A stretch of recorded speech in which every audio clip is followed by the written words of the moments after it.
Ayan, nilagay ko na sa kamay ko yung langaw.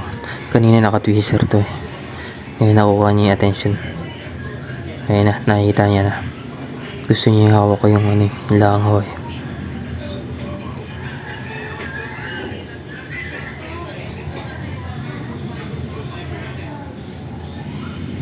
Medyo nangangalay na ako.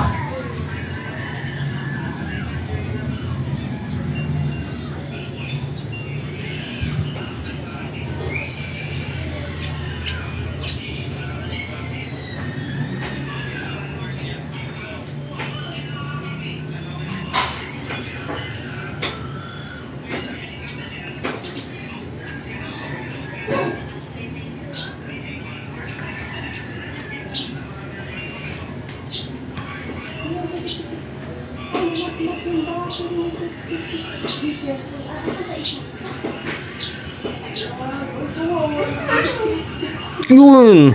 Ay, nahulog. Hulog.